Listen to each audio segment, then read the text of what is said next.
the Indiana Pacers. It's the Hoops Nerd Show. Let's talk about it.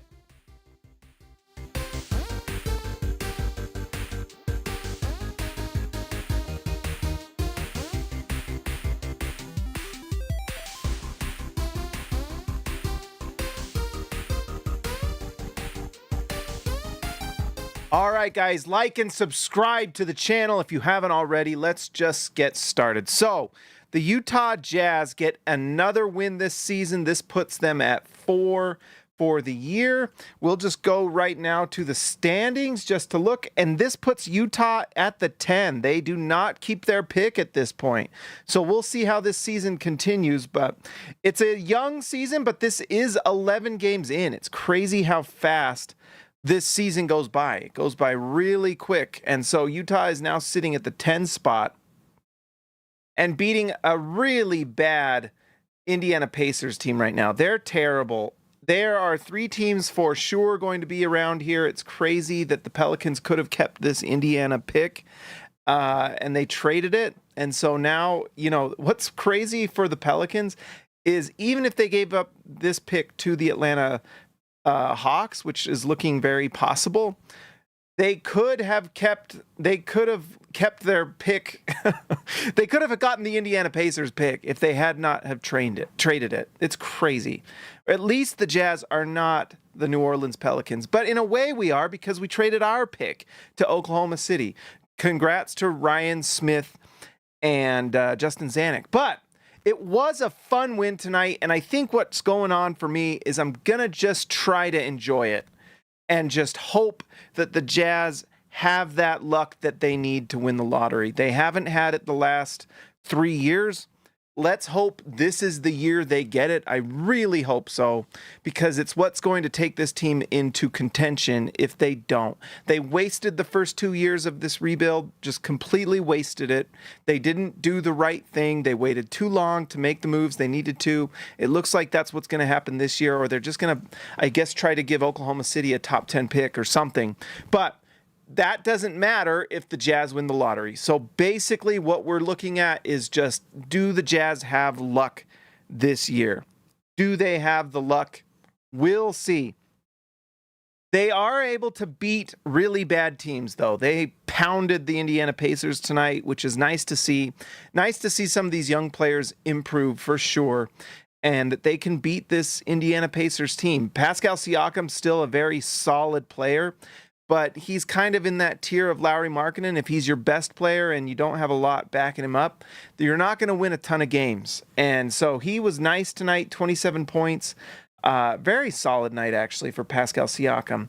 They're just not very good defensively in any way. Miles Turner leaving that team was a bigger impact than I think you probably realized. He was really good for them. And it's not a surprise that the Milwaukee Bucks look better. Miles Turner is a very good player, and so he knocks down threes, great rim protector, just very solid all-around player. And so him leaving the Pacers, we probably shouldn't be all that surprised. But they're still having, I don't know, I think they're pretty much healthy besides, obviously, Halliburton. Maybe I'm missing someone. Are they missing some other guy? Jarris Walker, I have to say, that may have been just a complete miss. I mean, he's just not been particularly good. Wasn't good tonight. And then they're starting Tony Bradley, and they're just not very good. They're just not very good. So that's all we got on the Indiana Pacers. All right, Utah Jazz. We had this Utah Jazz team, they can take advantage of bad defenses. I mean, the Jazz don't have a good defense, and neither do the Pacers, but the Jazz just had a better offense. 152 points on this Indiana Pacers team. By the way, it won't be talked about, but the Pacers did manage to put up 128 on Utah. So if you're pro tanking for this team, there is still a case to be made that Utah is likely going to end kind of in this range. Dallas doesn't have any of their bigs. Once they get their bigs back, they're going to get better. I have a hard time imagining the Clippers aren't going to start winning some games. I know they're old, but they're going to win some games, and they're going to beat bad teams, and they're going to win a lot of games against average teams. Sacramento, who knows? They're obviously going to scour the market for trades of their guys, but I just have a hard time seeing the Jazz not be kind of in this 5-6 range. In fact, I'm sure that's where they kind of plan on being. New Orleans has no reason to tank, so they're going to play hard all year. So I don't know. It's not like all is lost, but it certainly has me wringing my hands. Utah sits at 10 right now if the lottery was today. So kind of tough, but at least it's fun, right? It is fun to see the players play well. Svi Mikhailiuk goes 8 for 10 from the field, 3 for 5 from 3, 4 rebounds, 4 assists for 20 points. Solid night for Svi Mikhailiuk. I don't really have much else to say about Svi. We know what he is. We know what he can do. There's not much else to it. Lauri Markkanen had a nice night. I mean, I had been worried 2 games ago about that 3-point percentage. He has come out of his slump. 5 for 7 from 3 in this one, 13 for 19. He just battered this Indiana Pacers team. This Pacers team is bad. I don't know how they're going to win any games. They just, who knows, maybe they kind of figure out some sort of secret sauce, but they have no inside presence. They are bad. I mean, honestly, they might be a team that might send Utah a crazy offer for Walker Kessler. I mean, if they offered their first round pick to the Jazz, it would obviously drop a little bit but that Walker wouldn't play. If they offered you that pick, then you take that in a heartbeat, but they're not going to do that because this draft is so good. The smart GMs and smart owners understand that and are positioning themselves. So we'll see, but yeah, Utah's defense is just not very good. And the Pacers defense is even worse. And that's part of the reason why Markkanen was just able to just absolutely crush them. So it's nice to see him have a good night. 35 points on just crazy efficiency. Really good Markkanen night. He really is such a good off-ball player when the shot is falling. When the shot is falling for Markkanen, he's extremely good. And I think, when he has a number one option leading the way and he's getting open shots and a chance to kind of roam, then that's where he really shines. And we kind of saw that tonight because of the bad defense and also because Utah had a certain rookie really playing well. Jusuf Nurkic he's going to have nights like this against teams like this Pacers team that has like no inside presence. He kind of actually just has an impact. 3 for 6 for him, 11 points, 11 rebounds, 4 assists. He's so big. And for teams like this Indiana Pacers team, they could not do anything with him. You can't move him. And so if the ball is near him, he's going to get it. But 30 minutes for him, good for Nurkic that he's playing pretty well. He does pass the ball pretty well. 4 assists. I mean, his assists per game is actually pretty good. All right, let's talk about it. Ace Bailey is figuring it out, and that's one of the reasons why Utah is going to win more games, is because guess what? When you tank and you give yourself a chance to get a really good player in the draft, guess what? It works. Like, aren't the Jazz super happy that they tanked last year and it got them Ace Bailey? They would not have gotten Ace Bailey at any point. There would have been no shot to get him. But because the Jazz put themselves in a position to get him, now they have him, and we're starting to see the dividends already. And it's still, he's playing within the offense for the most part, and that's what Will Hardy's been saying. So he's playing within the offense. He's, giving effort on defense. What I love is his offensive rebounding is actually pretty high level. 3 offensive rebounds again in this one, 4 rebounds and an assist, but he was just knocking down shots. And this is the thing that you were excited about with Bailey, is the shot-making ability. With his size, length, and athleticism, he can just rise up, and he's got pretty darn good footwork. Let's see, 7 for 13 from the field, 4 for 8 from 3. He took 2 free throws in this one, probably could have had more. He's just so athletic. It was a great game to be at because you saw kind of the potential of this Jazz team.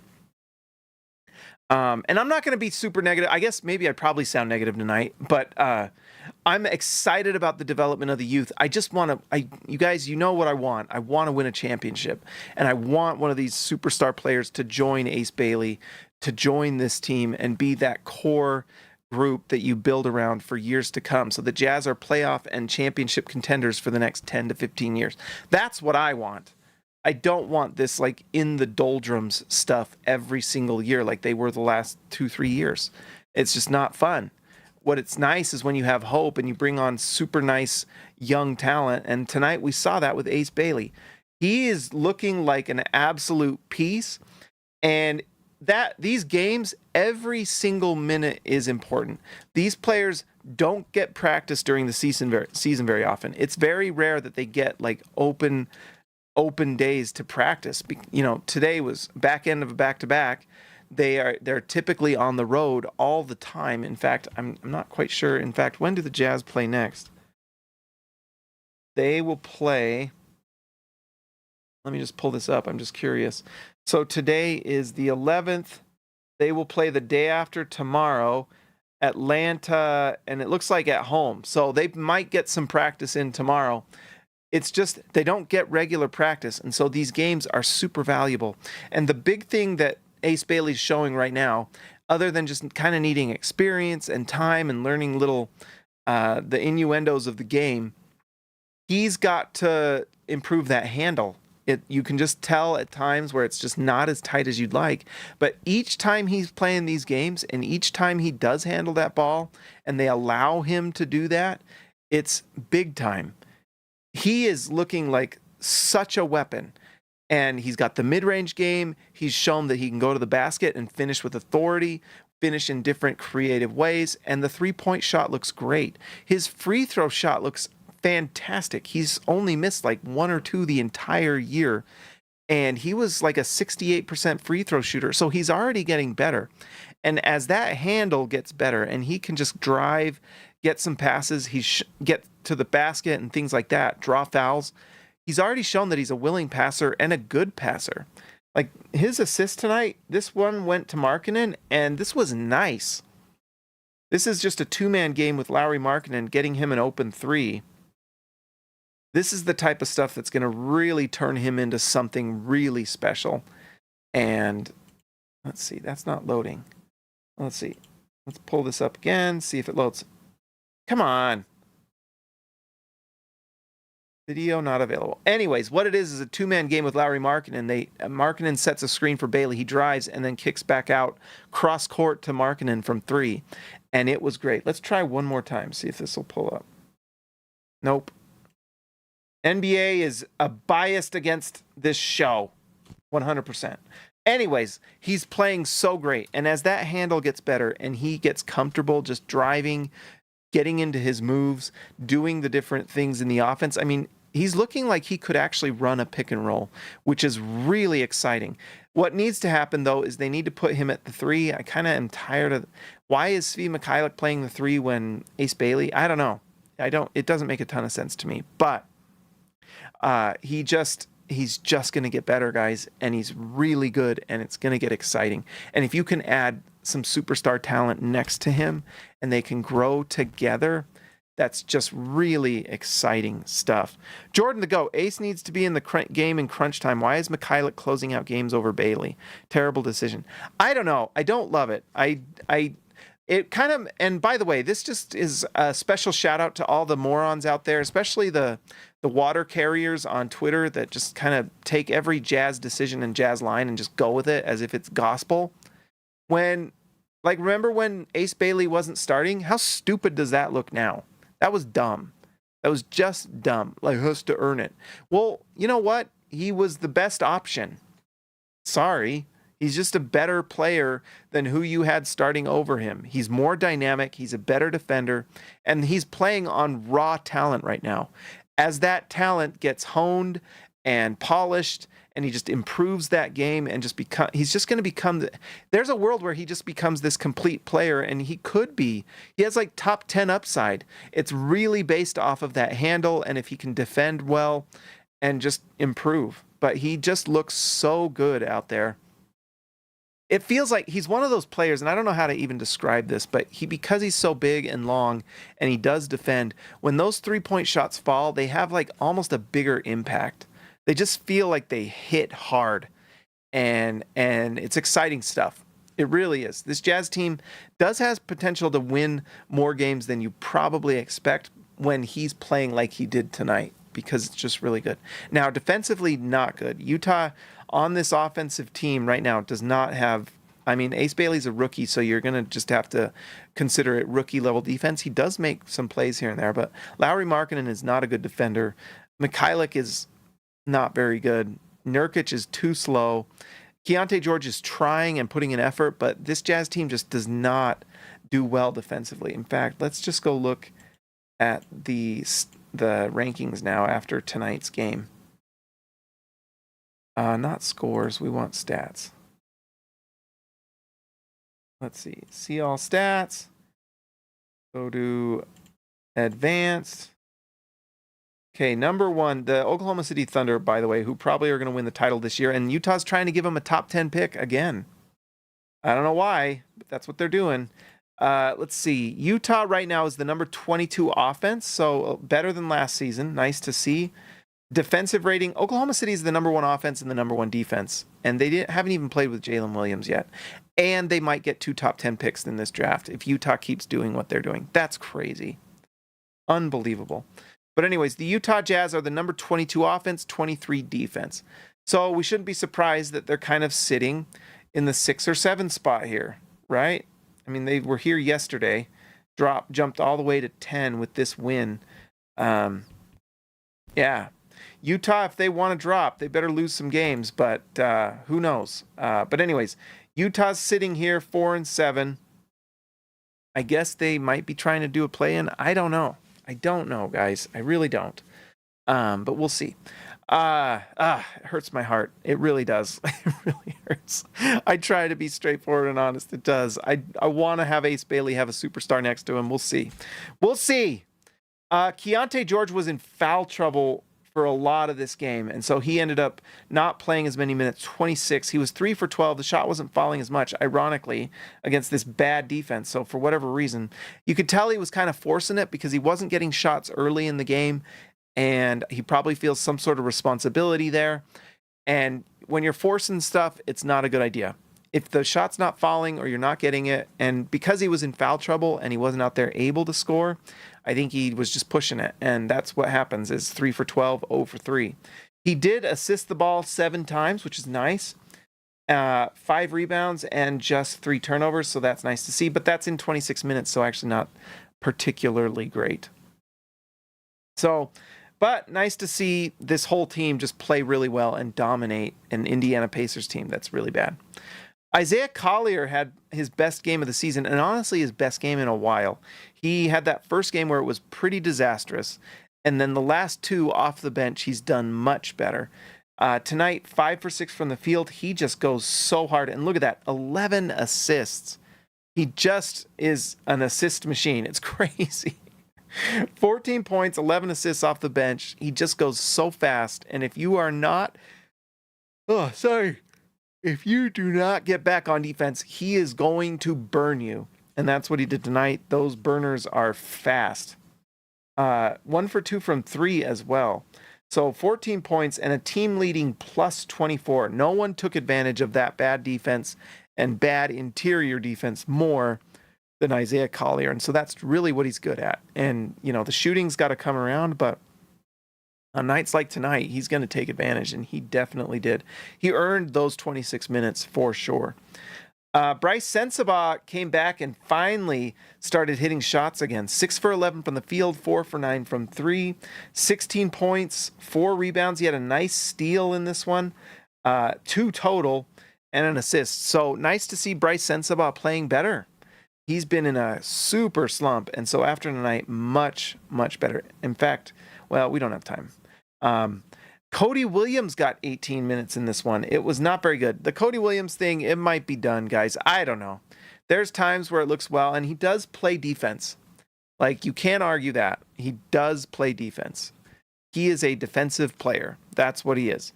The offense, it's just, he's not taking a lot of shots. He doesn't impact in a lot of ways, but he does defend. And so, I don't know. I don't know if there's much else to say. Cody Williams, to me, is just a defensive player, and we'll see if he continues to grow and impact things. We'll see. But this team has a lot of young players vying for minutes, and there's young players that are getting better. And if Cody Williams does not get better, then I don't know.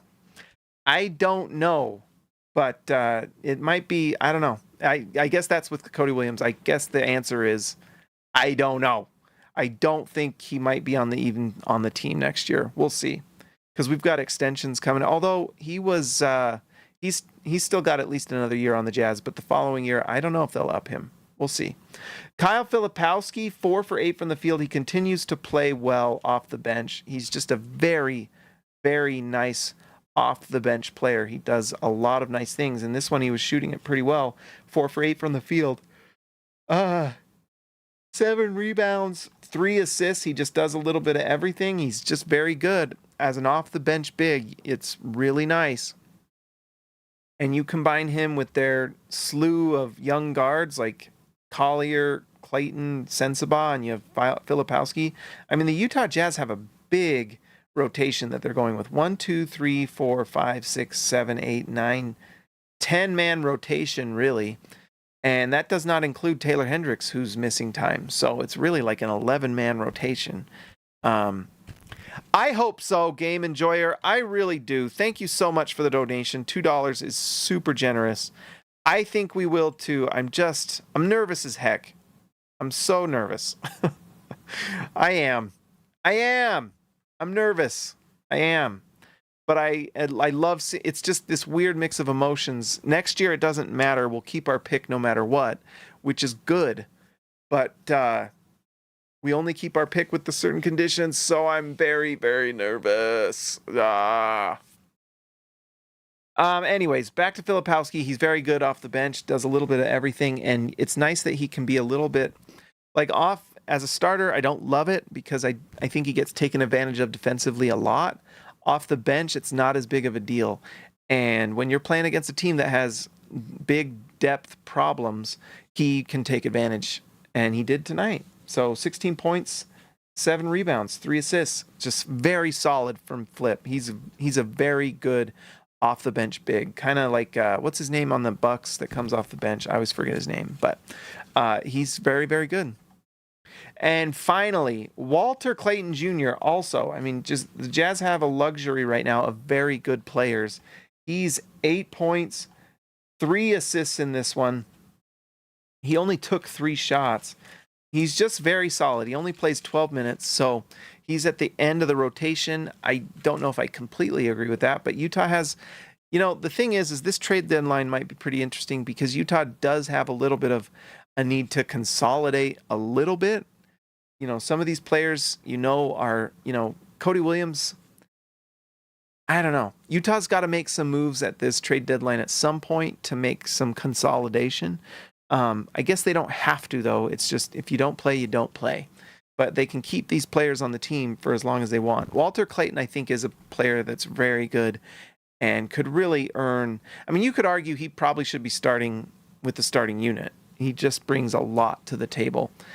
But they're not going to do that, I guess. But anyways, I'm always a little puzzled with Walter Clayton Jr. getting lower minutes. I think they're probably trying to see exactly what they got with Collier before they make some sort of trade or move or keep him, whatever.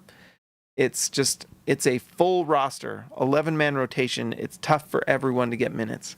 So, and when you're a team trying to develop, that is important to get these young guys minutes, like we talked about. There's no practices during the season like there are in the offseason. It's just the games are the practice a lot of the time. So, all right, guys, it might be a little bit of a quicker one, a back end of back-to-back. I got dead legs tonight. I actually am excited. So I got something that I am going to change my background with here coming soon. Let's hope it turns out good. If it's bad, then I'm going to be disappointed. But something to look forward to. It's going to be cool. Let's just end on the fact that Ace Bailey's really good. He's really good, guys. And it's just, I ended up deleting the tweet because I didn't want to I'm trying to be so positive because it is a win and we should be happy when we win. But one thing that I realized is that tanking always works. Sometimes it takes a little longer than others, but it always works. It will always work. And it worked for Utah. They got Ace Bailey. It worked. They got him. There is no debate. It worked. And anyone who is against it is wrong. This was proven right yet again. Yet again. But only if you do it correctly. The Jazz did it correctly once in the 3 years they've been bad. This year, we'll see what happens, but it's not looking like they're doing it correctly this year again. But at least the Jazz have Ace Bailey. He's extremely good. He's going to be extremely good. Right now, he's just, you can just tell he is just this moldable clay, talented player that's just going to improve in a lot of ways, and he's going to become great. And you would just hope to pair another nice talent in the lottery with him. I guess this season is just going to be hoping for that lottery luck, that Utah can finally have that luck that jumps you into the top. They've won before. You know, anyone who says they didn't win the lottery is not true. Winning the lottery doesn't mean winning number one. You win the lottery by getting into the top four. That's winning the lottery. Sorry, that's the reality. And Utah has won the number 3 spot. It's when they picked Enes Kanter. So let's hope that Utah can win it again, because this team has so much potential at this point to become something really fun. And we'll see. Now, I hope that Will Hardy can coach a defense at some point. We'll see. I hope. Jury's out on that, but they can play offense, so that's nice to see. Anyways, I love Ace Bailey. Get those Ace Bailey jerseys. He's looking like a potential just star. It's really great to see. All right, so I guess we got to go to the Tankathon. It just hurts my heart every time I see the pick go to the Thunder guys. It really hurts.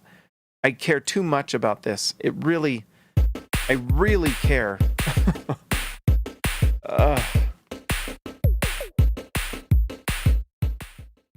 Probably too much, right? Thank you again for that donation, Game Enjoyer. I enjoy the games as well. And I enjoy Ace Bailey. And this was fun, but that was weird. All right, so here we go. Let's just refresh just to make sure this is the latest and greatest. Right? Yep, there we go. If the lottery was today, what would happen? Utah stays at 10, gives their pick to the Oklahoma City Thunder. Oklahoma ends up as the team with the best offensive defense in the NBA, ends up with the number 7 and the number 10 pick. I don't love it. Come on, Clippers. It's time for you to win some games. And Utah, come on. Come on. We need some luck. All right, let's give a shout out to our All-Stars tonight. Let's give a shout out to Steve Areno, Steve Stevens, Let Him Cook, Sturdy Potts, Ezekiel Raisibe, the man from down under, Tyson Price, The Price is Right, See Ya, Lexalator, Jordan the Goat, Best Roll, Ryan Edward Perry, The Legend, Christian House, Money to Haas, Robert, Hall of Fame, I Believe in Steve, Jazz Exile, Austin R. Grant, Editor Extraordinaire, Flipping the Script, The OG, and Patrick Akubo, The Connoisseur. Guys, if you haven't already, like the video, subscribe to the channel. And if you'd like to join, make sure you hit the button there. We've got weekly member-only Q&A videos. Yeah, right, Mother Burger? Oh my gosh, who knew? Starting Ace Bailey's pretty good. Who knew? Got to earn those minutes, or is it just some arbitrary coach rule? Ugh. It's so many coaches. There's things that coaches love to do. It's start old veterans over young players and lose regardless. And like being proven right with their offensive systems. I don't know. It's stupid. It's dumb. But anyways, guys, like the video, subscribe to the channel. If you're on the podcast, make sure you give a review and a rating. 5 stars, please.